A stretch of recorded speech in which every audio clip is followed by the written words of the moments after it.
तर देशभरात पेट्रोल आणि डिझेलच्या दरात 10 दिवसात तिसऱ्यांदा वाढ झाली आहे। पेट्रोलचे दर 87 पैशांनी तर डिझेलचे दर 91 पैशांनी वाढलेत।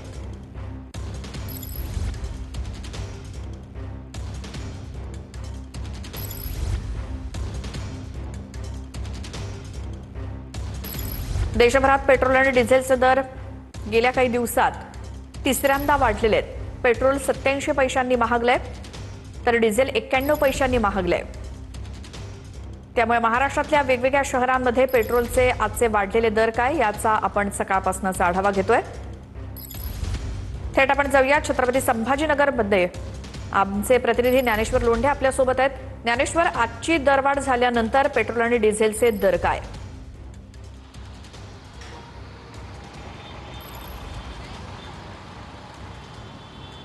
निश्चितच श्रोता, आपण जर बघितलं तर छत्रपती संभाजीनगरमध्ये कालपासून पेट्रोल पंपावर मोठ्या रांगा पाहायला मिळतात। आता मी छत्रपती संभाजीनगर शहरातील सिडको परिसरातील राज पेट्रोल पंपावर आहे आणि आपण बघतोय या पंपावर येथे वाहनधारकांनी अगदी सकाळपासूनच या ठिकाणी रांगा लावल्या आहेत आणि छत्रपती संभाजीनगर ते जालना हा रस्ता आहे आणि या मुख्य रस्त्यावर जे आहे ते अशा पद्धतीनं वाहनधारकांच्या लांबच लांब रांगा आपल्याला पाहायला मिळतात। खरं तर दुतर्फा ह्या सगळ्या रांगा आहेत। काल मध्यरात्री सुद्धा छत्रपती संभाजीनगरच्या क्रांती चौकात मोठी गर्दी झाली होती आणि आता जे आहे ते शहरातील जवळपास 6 ते 7 पंप पूर्णपणे ड्राय झालेत। त्या ठिकाणी जे आहे ते नो स्टॉकचा बोर्ड लावण्यात आला आहे। त्यामुळे जे आहे ते ज्या पंपावर पेट्रोल आणि डिझेल उपलब्ध आहे त्या पंपावर जे आहे ते अशा पद्धतीनं ह्या सगळ्या रांगा आपल्याला पाहायला मिळतात। अगदी काही नागरिक जे सकाळी 7 वाजल्यापासून या ठिकाणी रांगेत उभे आहेत।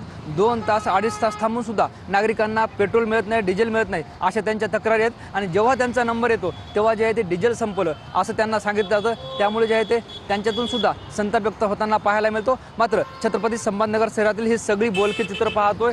या पंपावर जे आहे ते अशा पद्धतीनं लांबच लांब रांगा या ठिकाणी लागल्या। माहितीसाठी धन्यवाद। आपण याचा आढावा वेळोवेळी घेत राहू। सध्या पेट्रोल पंपावरती रांगा लागल्या आहेत, मात्र दुसरीकडे पेट्रोल डिझेलचे दर सुद्धा वाढलेले आहेत।